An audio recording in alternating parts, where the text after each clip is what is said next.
제가 들려드릴 59번째 책은 아서 밀러의 희곡 세일즈맨의 죽음입니다. 아서 밀러는 미국 작가예요. 그의 작품들은 모두 다양한 사회적 정치적 문제를 담고 있습니다. 아서 밀러의 아버지가 제조업을 했었는데요. 미국 대공황 때 쫄딱 망했고 그는 어린 시절부터 현대인의 삶은 불안정하고 앞을 알 수 없다는 걸 인식했어요. 집안 형편이 안 좋아서 대학 진학을 못하고 상점에 들어가 일을 했고요. 돈을 모아서 대학을 갔습니다. 그때부터 글을 쓰기 시작했어요.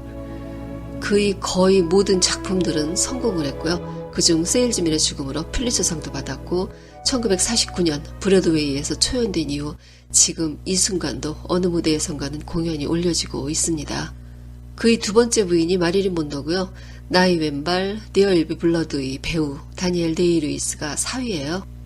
아서 밀러는 유리동물원 욕망이라는 이름의 전차를 쓴 테네시 윌리엄스와 함께 미국의 20세기 최고의 희곡 작가로 남아있습니다. 세일즈맨의 죽음은 연극도 너무 좋고요. 또 영화로도 만들어졌어요. 영화도 괜찮아요. 더스틴 호프만이 주인공 윌리 로먼으로 나왔었어요. 그러나 희곡을 읽어보면 영국에서는 느끼지 못한 디테일한 배경 설정, 서사의 세련됨, 내용의 촘촘한 강약 이런 것들이 문학적 감동을 흠씬 느끼게 해줍니다. 시간적 배경은 2차 대전 후고요. 공간은 뉴욕입니다. 그러면 이야기를 시작할게요. 윌리 로먼은 뉴욕에 살고 있고 직업은 외판원이에요. 이 일을 오랫동안 해왔고 63세가 된 지금까지 하고 있어요. 아내 린다, 아들 비프와 해피가 그의 가족입니다. 린다는 평생 가족을 위해 헌신해온 전형적인 아내이자 어머니예요. 젊은 시절 윌리는 유능한 외판원이었지만 지금은 나이에 밀려 실적이 부진하고 회사에서 신뢰도 받지 못하고 있어요. 본사가 뉴욕에 있고 윌리는 뉴 잉글랜드 담당이라 늘 장거리로 다니고 있습니다. 무거운 가방 2개를 양손에 들고 집으로 들어오는 그의 모습은 몹시 피곤해 보였어요. 거실에 가방을 내려놓으면서 이제 살았다는 듯한 표정으로 아픈 손바닥을 만져보며 한숨을 쉬곤 했어요. 린다는 남편의 행동들에 짜증이 날 때도 있지만 사랑하고 숭배할 정도의 믿음이 있었으므로 가급적 친절하게 대했어요. 그러나 남편은 나이가 들면서 성질이 종잡을 수 없어지고 불끈 화를 내는 빈도가 잦아지고 있었죠. 또 가당치 않은 야망을 드러낼 때는 남편의 마음 가운데 오래전에 가졌으나 아직까지도 소멸되지 않고 잠재해 있는 욕망을 느낄 수 있었어요. 그녀도 나름대로 욕망이 있었지만 그걸 드러낸다거나 추구할 만한 기질을 갖지 못했으므로 그저 주어진 삶을 살아갈 뿐이었어요. 윌리는 낭만적인 성향도 있었는데요. 출장을 가느라 운전을 하고 가면서 늘 보는 경치지만 햇볕이 따뜻하고 나무가 빽빽한 곳을 지날 때는 창문을 열고 공기를 실컷 들이마셨어요. 어떤 날은 운전하고 있다는 걸 잊어버리고 바깥 경치에 취해 있다가 차선을 벗어나기도 했었어요.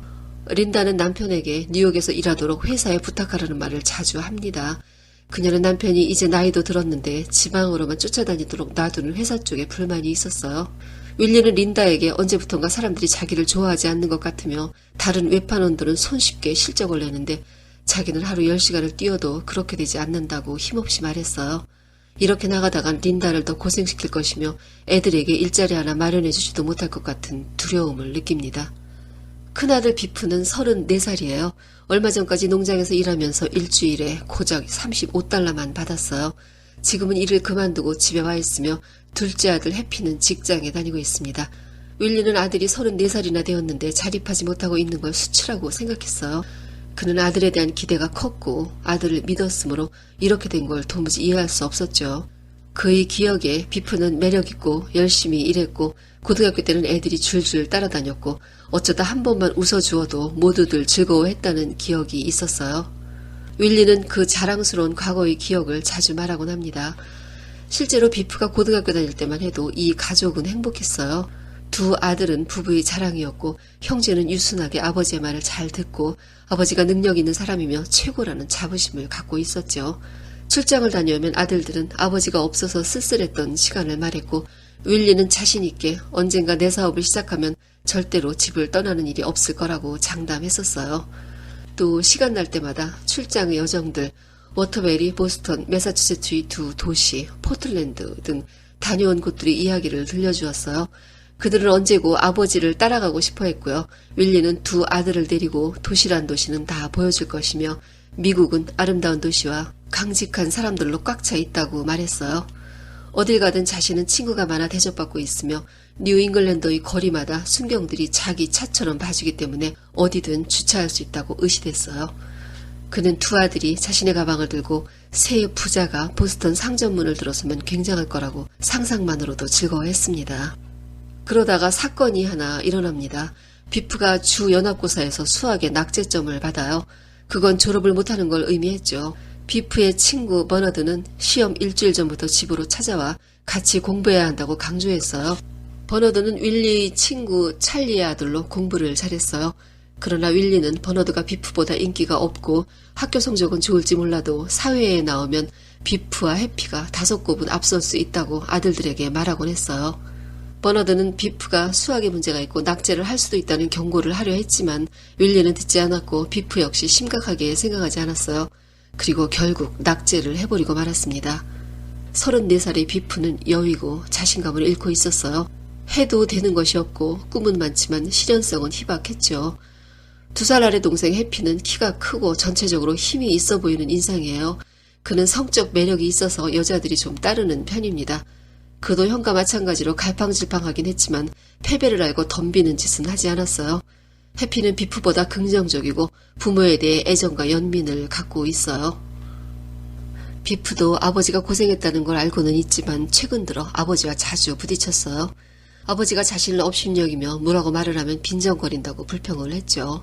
해피는 그게 다 형이 잘 되길 바라기 때문이라고 위로했지만 비프는 절망적인 나날에 아버지까지 마음에 안 들어 더 힘들어합니다.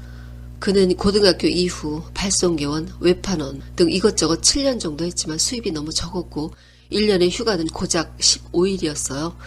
이후 집을 떠나 여러 직업을 전전했지만 결과는 마찬가지였고 네브래스카, 남북 다코타, 애리조나, 텍사스의 목장에서 가축 돌보는 일을 했지만 주급 28달러를 견디기 힘들어 결국 집으로 돌아오고 말았어요.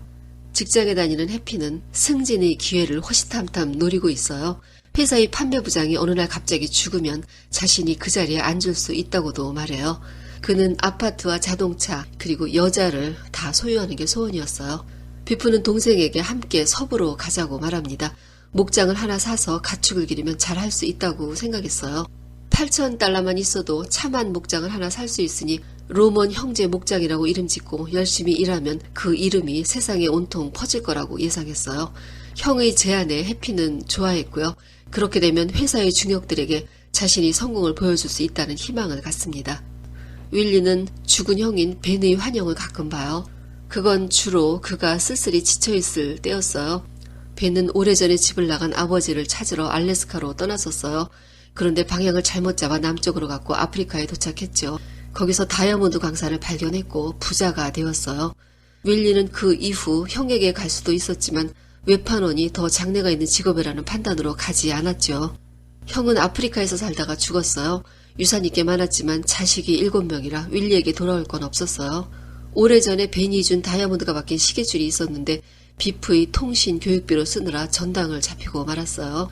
벤의 환영을 만나면 윌리는 지금 힘들고 그동안 애들을 잘못 가르친 게 아닌가 하는 생각이 든다고 솔직히 말합니다.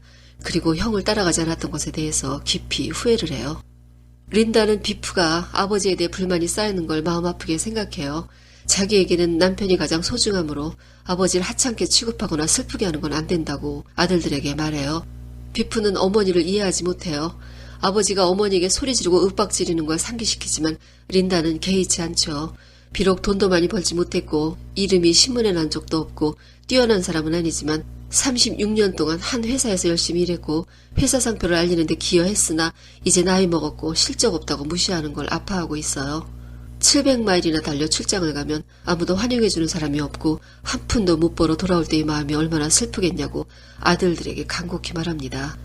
그녀는 얼마 전 지하실이 가스파이프에 호스가 연결되어 있는 걸 보았고 남편이 자살할지도 모른다는 생각을 했었어요. 그녀는 이걸 아들들에게 말해줍니다. 아버지가 살고 못 사는 건 너희들에게 달려있다고도 말해요. 그러자 비프는 앞으로 열심히 일하겠다는 약속을 어머니와 합니다. 비프는 빌 올리버와 만나기로 해요. 올리버는 전부터 그를 도와주겠다고 말하던 사람이었어요. 그를 만나면 $10,000쯤 도움을 받아 운동구점을 차릴 거라는 계획을 갖고 있어요. 그 말을 듣고 윌리는 비프가 하기만 하면 뭐든 할 능력이 있으므로 잘 해낼 거라는 희망을 다시 갖게 됩니다. 윌리는 다음 날 사장 하워드에게 뉴욕 본사에서 일하게 해달라는 말을 하러 회사로 갔어요. 린다는 나가는 남편에게 오늘 $200를 달래서 갖고 오라고 해요. 그건 저당 부금을 낼 돈이었어요. 지금 살고 있는 집은 비프가 9살 때 산 것이었고 25년 동안 저당 부금을 내왔어요. 이제 $200만 내면 완전히 그들의 집이 되는 거였죠. 그동안 돈이 밀려 있었기 때문에 이번에 꼭 정산을 해야 했어요. 하워드는 35세의 젊은 사장이에요. 그의 아버지가 사장일 때부터 윌리는 일을 같이 했었고 신임을 꽤 받았었어요. 하워드가 태어났을 때 이름을 지어준 사람도 윌리였죠. 그런데 이제 아버지가 죽고 아들 하워드가 회사를 물려받아 윌리의 상관이 되어 있었던 거예요. 하워드는 윌리의 방문을 좋아하지 않았고요. 부탁을 거절합니다. 본사에는 직원이 이미 꽉 차 있다는 거였어요. 게다가 앞으로는 회사 대표로 지방 출장도 가지 말라고 말합니다. 허황된 자부심을 버리고 좀 쉬라고 말해요. 윌리는 $200 이야기를 하지도 못한 채 해고를 당합니다. 회사를 나와서 친구 찰리에게 돈을 빌리러 갔어요. 찰리의 아들이며 비프의 친구인 버너드는 이제 성공했고 얌전하며 신중하고 자신만만한 청년이 되어 있었어요. 찰리는 은행에서 돈을 찾으면 다 주겠지만 아내가 알면 안 되므로 지금 갖고 있는 $60 정도의 돈만 주었어요. 윌리는 그동안 밤낮 없이 국도를 달리고 기차를 타고 수십 년간 일했는데 이제는 사는 것이 죽는 것보다 어렵게 되었다는 말을 합니다. 그리고 그날 버너드에게서 오래전 이야기를 듣게 돼요. 버너드는 비프가 수학에서 낙제를 하고 졸업을 못하게 되었지만 학위학교에 등록하려고 했었고 그 후 한 달 동안이나 온데간데 없어진 적이 있다고 말했어요. 그때 보스턴으로 출장 가 있는 아버지를 만나러 간 걸로 알고 있었는데 돌아와서는 학위학교에 등록을 하지 않았다고 했어요. 그리고 비프가 평소 바닥에 버지니아 대학이라고 새긴 운동화를 아끼고 있었는데 돌아오자마자 그걸 지하실 난로 속에 넣어 태워버린 걸 자기가 보았다고 했어요. 버너드는 보스턴에서 비프를 만났을 때 무슨 일이 있었냐고 물어요. 윌리는 그날을 분명히 기억하고 있었어요. 그때 그는 여자가 있었어요. 윌리는 그녀를 사랑했고 출장을 가서 만나곤 했고요. 그녀를 위해서라면 무엇이든 해줄 것이라는 생각도 하고 있었어요. 비프가 보스턴으로 와서 호텔로 만나러 왔을 때 그는 여자와 함께 있었고 그걸 비프가 보았어요. 윌리는 그날 일을 생각하지 않으려고 단단히 마음먹고 살아왔지만 그날 이후 비프의 인생이 꼬여버렸다는 걸 알게 되었어요. 하지만 그걸 다시 꺼내 아들과 이야기할 기회는 만들지 않아요. 비프는 올리버를 만나러 나갔지만 그는 나오지 않았어요. 하루 종일 기다렸으나 결국 만나지 못하고 돌아오게 되었죠. 윌리는 해고당했고 비프는 올리버에게 도움을 받지 못하게 되었으므로 감정적으로 다운되어 서로에게 호의적일 수가 없는 상태였어요. 무슨 이야기를 하든 항상 서로를 긁었고 그럴 때마다 싸움을 합니다. 그는 아들에게 나가버리라고 했고 비프는 자신이 살아있다는 걸 잊어버리고 만일 나가서 돌아다니다 유전이라도 발견하면 돈을 보내겠다는 말을 합니다. 그는 아들에게 집을 나가면 원래 연락을 안 하지 않았느냐고 해요. 비프는 한때 3개월간 연락을 하지 않았던 적이 있었거든요. 그러자 비프는 그때 연락이 안 되었던 이유를 말해버립니다. 캔자스 시티에서 옷 한 벌을 훔친 채로 3개월간 교도소에 있었다고 해요. 그 말을 듣고 린다는 고개를 돌리고 울어요. 비프의 분노는 격해졌다가 점차 제풀에 풀어졌고 윌리에게 안겨 울었어요. 윌리는 아들을 말없이 안고 있었죠. 윌리는 형인 벤의 환영을 다시 만나요. 그는 벤에게 자신의 계획을 말합니다. 그건 자동차에 뛰어들어 자살을 하고 받을 보험금에 대한 이야기였어요. $23,000 정도는 받게 될 거라고 예상했어요. 빈손으로 왔다가 빈손으로 갈 수는 없으니 아들들에게 뭔가를 남겨야겠다고 말합니다. 이 계획에 대해 이건 어둠 속에서 빛나고 있는 다이아몬드를 찾는 것과 같으며 자신이 죽으면 장례식은 굉장할 거라고 말해요. 메인, 매사추세츠, 버몬트, 뉴햄프셔 등지에서 조문객들이 몰려올 것이며 비프는 그때서야 자기 아버지가 얼마나 유명한 사람이었다는 것을 알게 될 것이고 굉장히 자랑스러워할 것이라고 말합니다. 그는 마지막으로 벤에게 즐거웠던 시절로 돌아갈 방법을 물어요. 희망이 넘치던 시절, 아들들과 썰매를 타고 늘 희소식만 들리던 그 시절로 돌아가고 싶다고 해요. 지금 자식에게 줄 게 없어서 이렇게 미움을 받고 있다는 말을 슬프게도 합니다. 그리고 얼마 후 윌리는 어두운 밤 질주하는 자동차에 뛰어들었습니다. 장례식은 조촐하게 치러졌어요. 린다는 찰리에게 35년 만에 빚을 다 갚고 홀가분해졌는데 이제 남편이 없다고 흐느낍니다. 비프는 아버지와 함께 즐거웠던 시절을 이야기하고 찰리는 반짝거리는 구두에 멀리 푸른 하늘을 달리는 사람이 바로 윌리였다고 말해요. 이야기는 여기서 끝입니다. 슬프고 안타깝고 화도 나고 여러 느낌이 들죠. 인생이란 자신의 의지와 상관없이 흘러가고 결국 성공한 자와 실패한 자를 딱 갈라내놓는 게 아닌가 합니다. 윌리 로머는 정확하게 보는 걸 두려워했던 인물이라는 생각이 들어요. 그는 알고 있었을 테지만 회피하고 싶어서 자신의 눈에 맞춰보려 했고 그건 허황되고 가당치 않은 소망으로 일관되었죠. 그게 실망하고 싶지 않은 본능 아닌가 생각됩니다. 윌리는 열심히 살았지만 결국 성공하지 못했고 아들들은 그를 이해하지 못했고요. 린다는 사랑만 가득한 소극적인 아내였어요.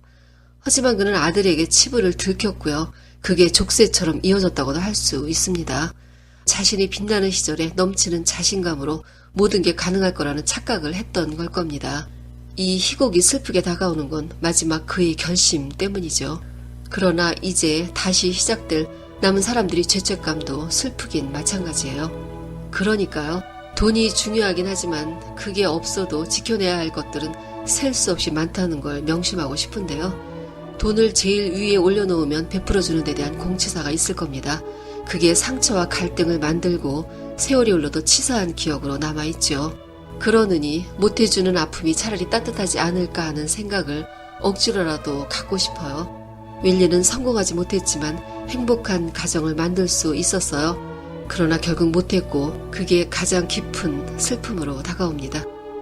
오늘은 여기까지입니다. 듣느라고 수고하셨어요. 좋은 책 가지고 다시 만나요.